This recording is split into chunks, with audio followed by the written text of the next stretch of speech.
दोस्तों, पंजाब से उड़ीसा जाने के लिए सबसे पहले मैं गया जाखल जंक्शन। जाखल जंक्शन जाने के बाद वहाँ का मौसम बहुत अच्छा था और मेरी ट्रेन जल्दी आ गई। मैं ट्रेन के अंदर चढ़ा और चढ़ते साथ ही सो गया।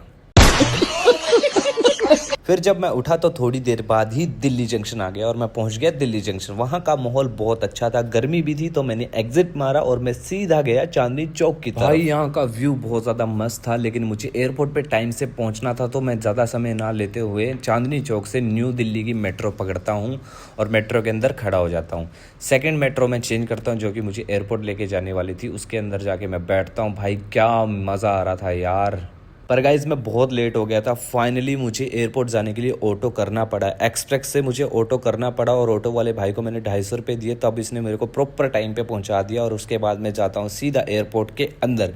एयरपोर्ट के अंदर पहुंच के गर्मी से मिली राहत भाई। उसके बाद फिर मैंने ट्राई किया बोर्डिंग पास निकालने का, लेकिन मशीन में कुछ खराबी थी, तो जैसे तैसे करके मैंने टीम से बोल करके बोर्डिंग पास ले लिया। उसके बाद जाता हूँ मैं सीधा सिक्योरिटी चेकअप की तरफ। तो सिक्योरिटी चेकअप पे वीडियो अलाउ नहीं है, लेकिन जो टेक निकाल पाए वो तो निकाल ही लिया, क्योंकि व्लॉगर भी तो बनना है भाई। इसके बाद जाते हैं हम सीधा गेट नंबर 16 की तरफ और वहाँ पर थोड़ा सा टहलते हुए गए, क्योंकि भाई लंबा रास्ता था। और वहाँ मिल गई हमें हमारी इंडिगो फ्लाइट, ये वाली लेके जाएगी हमें उड़ीसा के अंदर। भाई सीधा जाते हैं फिर एंट्री, और एंट्री करने के बाद भाई देखो, ये भाई देख रहे थे हमें कि मैं व्लॉग बना रहा हूँ, लेकिन भाई व्लॉग भी तो बनाना है, अपन ब्लॉगर है बड़े वाले। उसके बाद सुना हमने आंटी जी का भाषण की कैसे सीट बेल्ट लगानी है कैसे नहीं। भाई बहुत मज़ा आता है मेरे को तो। उसके बाद मारे अपन ने 2-3 पोज भाई तगड़े वाले। फिर देख रहा है भाई ये।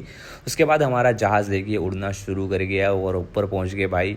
फिर से हमारा एक रापचिक वाला भाई चश्मा लगा के पोज, और थोड़े समय बाद देखते हैं हमारा जहाज़ हो गया भाई सीधा बादलों के अंदर। वहाँ से ले लिया अपन ने कॉफ़ी के साथ में फ़्लाइट का लिया पूरा मज़ा। और भाई बादलों के अंदर क्या नज़ारा था भाई, बड़ा मस्त लग रहा था यार सच्ची में। फिर थोड़ी देर बाद हमारा प्लेन कर गया लैंड उड़ीसा के अंदर, और वहाँ पहुँचने के बाद भाई गर्मी इतनी ज़्यादा थी, सबका बुरा हाल हुआ पड़ा था गर्मी में। लेकिन जैसे तैसे करके 2-3 फ़ोटो तो क्लिक करने के बाद भाई फिर कर लिया सीधा एग्जिट होने के बाद हमें लेने के लिए हमारे दोनों भाई पहुंचे हुए थे, जिनका नाम है अनुराग और सतीश। ये भैया आने के साथ ही तुरंत ही मेरे पैर छूने लग गए, कि मैंने उनको बोला भाई पैर मत छुओ। उन्होंने मेरे फिर बैग रखे गाड़ी के अंदर, और फिर हमने किया डोर क्लोज और निकल गए भाई रोरकिला की तरफ। फिर मैंने अनुराग भैया और सतीश भैया से पूछा कि हमें वेन्यू पे पहुंचने पे कितना टाइम लगेगा, तो उन्होंने मुझे बताया कि अभी 4 घंटे का वेट है सर, आप वेट कीजिए। उसके बाद हमने वेट किया, रास्ते में बहुत सारी चीज़ें आई वो देखी, नेचुरली व्यू बहुत मज़ा आ रहा था। फिर हमें लगने लगी भूख, तो भैया ने हमें खिलाया खाना, ये वाला खाना। खाने के बाद हमारा ट्रैवल फिर से स्टार्ट हो गया। अप्रोक्सीमेटली 2 घंटे का ट्रैवल हो चुका था, 2 घंटे का बाकी था। हमने रास्ते में जो चीज़ें देखी वो बिल्कुल ही नई और यूनिक थी। ऐसा व्यू अभी तक नहीं देखा था, बहुत मज़ा आ रहा था। भैया से भी बात कर रहे थे, साथ में व्यू भी चेक कर रहे थे। फाइनली लॉन्ग टाइम वेट करने के बाद हम पहुँच गए रोरकिला सिटी के अंदर। इसके बाद भैया मुझे सीधे ले गए मेरे होटल की तरफ।